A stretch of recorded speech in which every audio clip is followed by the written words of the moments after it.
जरा सोच कर देखिए कि कैसा रहा होगा वो समय जब हिंदुस्तान में हिंदू ही अपने धर्म का पालन करने या फिर कोई त्योहार का जश्न मनाने के लिए भी मुगल शासन को टैक्स देते, जिसे जिज़्या कहा जाता। इतना ही नहीं, मंदिर में जाकर पूजा करने के लिए भी किसी सूबेदार की इजाज़त लेनी पड़ती। लेकिन उस समय मुगलों को मुंह तोड़ जवाब देने वाला कोई था नहीं, और तब जन्म होता है एक ऐसे वीर की जिसके पराक्रम की वजह से मुगलों का हिंदुस्तान में राज करने का सपना सपना ही रह गया। और उस वीर छत्रपति का नाम है शिवाजी शाहजी भोसले। कहानी की शुरुआत के पहले हिंदुस्तान में कैसे माहौल थे मैं आपको बता देता हूँ।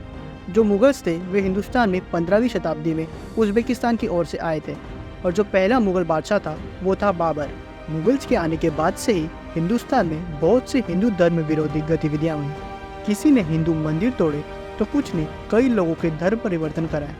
तो मतलब एक तरह से देखा जाए तो हिंदुस्तान की व्यवस्था ठीक नहीं थी उस वक्त। शिवाजी महाराज के पिताजी शाहजी राजे वे निजाम शाही और आदिल शाही के दरबार में जागीरदार थे।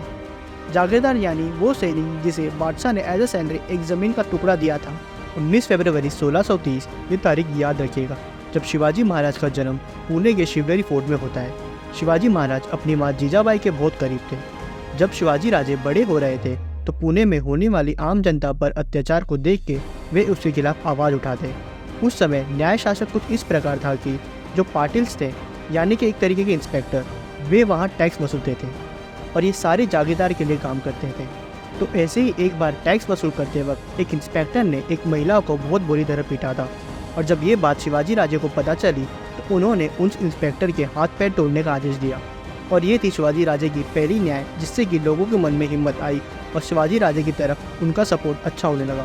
इस समय शिवाजी राजे महज 12 वर्ष के थे, और जब 16 वर्ष की आयु होने तक उनके मन में स्वराज की बात आ चुकी थी। उस समय का पुणे शहर बहुत ही पहाड़ी इलाका था, तो इस पर शिवाजी राजे ने एक योजना निकाली जिसे गुरिल्ला वारफेयर कहा जाता है।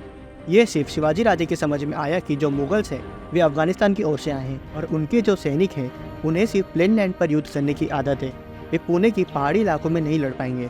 और फिर शुरू होती है शिवाजी राजे की ओर से स्वराज की पहली लड़ाई। शिवाजी राजे की स्वराज की लड़ाई में कई किसानों के बच्चे भी जुड़ गए, और वे सब साथ मिलकर आदिल शाही के खिलाफ किले जीतने शुरुआत की है। जो सबसे पहला किला शिवाजी राजे कैप्चर करते हैं उसका नाम है तोरना फोर्ट, जो कि पुणे का सबसे ऊंचा किला है। इस किले की जीत ने सब कुछ कॉन्फिडेंस से भर दिया। इसके साथ अगले महज 2 सालों में ही शिवाजी राजे ने पुरंदर, कोंडाना और चक्रन जैसे किले जीत लिए। और उस समय एक किला जीतने का मतलब होता है कि आप वो किला और आसपास के गांव हैं वो भी आप जीत लिए हैं। शिवाजी राजे का इतनी तेजी से आगे बढ़ना बीजापुर सल्तनत को रास ना आया, और उन्होंने अफजल खान को भेजा कि वे शिवाजी राजे को हरा दें। अफजल खान अपने 20 से 30 हज़ार मुगल सैनिक, जिनमें से बहुत से घुड़सवार, हाथी इत्यादि लेकर आगे बढ़ते जा रहा था, और उसने कहीं गांव उजाड़े तो कहीं मंदिर तोड़े। और इस समय तक शिवाजी महाराज के पास जो सेना थी वे कुछ 2000 की थी, और उनके पास ऐसे घुड़सवार या हाथी नहीं थे। शिवाजी राजे अपने पूरे परिवार के साथ प्रतापगढ़ किले पे चले जाते हैं, और प्रतापगढ़ किला ऐसा है कि उस तक पहुंचना अफजल खान के बस में नहीं था। तो अफजल खान पूरे 2 महीने तक पुणे में ही रहता है, और एक दिन वो शिवाजी महाराज को नेगोशिएशन के लिए अकेले बुलाता है। जब शिवाजी महाराज उससे मिलने जाते हैं तो वे उनसे गले मिलने के बहाने उन्हें पकड़ लेता है और उन पर हमला करता है। लेकिन शिवाजी महाराज को अफजल खान पर पहले से ही शक रहता है, इसलिए वे आयरन शील्ड पहनकर जाते हैं और हाथ में उनके वागनक होता है, जिससे कि वे अफजल खान पर हमला करके उसे मार देते हैं। इसके बाद शिवाजी महाराज की जो सेना थी वे बीजापुर के सेना पर हमला करती है। अफजल खान एक 7 फुट का अफगानिस्तान का सूबेदार था, और उसे शिवाजी महाराज ने मारकर उनकी सबसे बड़ी जीत हुई थी। आज के साउथ इंडिया को उस समय का दक्कन कहा जाता था, और शिवाजी राजे का शासन और नीति से दक्कन पे उनके किले बढ़ते जा रहे थे, जिससे कि आदिल शाही ने मुगलों की मदद लेनी चाहिए। और उस समय मुगल बादशाह था औरंगजेब। औरंगजेब ने 1.5 लाख सैनिक और अपने मामा शैस्तर खान को शिवाजी राजे पर हमला करने भेजा। जब वे दक्कन पहुंचे तो इन्होंने बहुत से किलों पर फिर से अपना कब्जा कर लिया, और फिर लाल महल, जहाँ शिवाजी राजे का बचपन गुजरा, वहाँ अपना हेडक्वार्टर बनाया, और शैस्तर खान वहीं रहने लगा। अब क्योंकि शिवाजी राजे का पूरा बचपन इसी लाल महल में गुजरा था, तो इनसे अच्छा लाल महल को और कोई नहीं जान सकता। और फिर देर रात शिवाजी राजे ने लाल महल पर घुसकर शैस्तर खान पर हमला किया, और इसमें शैस्तर खान घायल हो गया था, जिसमें उसकी 3 उंगलियां कट गई थी, और उसके बेटे और अन्य सूबेदार भी मारे गए थे। शिवाजी राजे के साहस और शैस्तर खान के इतनी शर्मनाक हार से पूरा मुगल साम्राज्य बेचैन हो गया था। वर्ष था 1665, और अब तक शिवाजी राजे कुल 35 किले जीत चुके थे।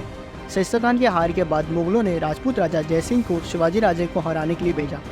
राजा जयसिंह ने बहुत से लोगों को मैनिपुलेट किया और मुगल्स को ज्वाइन करने के लिए उकसाया और इसमें वे कुछ हद तक कामयाब भी रहे। शिवाजी राजे अपनी फौज के बहुत से लोगों को खो चुके थे, इसलिए उन्हें राजा जयसिंह का करार मानना पड़ा और अपने जीते हुए 35 किलो में से 23 किले मुगल्स को देने पड़े। और साथ साथ मुगल्स ने उनसे ये भी ऑफर किया था कि वे मुगल्स के सूबेदार बन जाएं। लेकिन शिवाजी राजे को पता था कि अगर वे मुगल्स की ये बात मानते तो मुगल्स उन्हें दक्कन से बहुत दूर भेज देंगे और उनकी पूरी मेहनत वेस्ट हो जाएगी। इसलिए उन्होंने अपने बेटे संभाजी राजे को मुगल्स का सूबेदार बनने भेज दिया। फिर एक दिन शिवाजी राजे और संभाजी राजे को औरंगजेब ने अपने दरबार आगरा में बुलाया और जो औरंगजेब का दरबार है वहाँ हर एक स्थान का महत्व है, यानी आप मुग़ल बादशाह के जितने करीब खड़े हैं उतना बड़ा आपका पद है।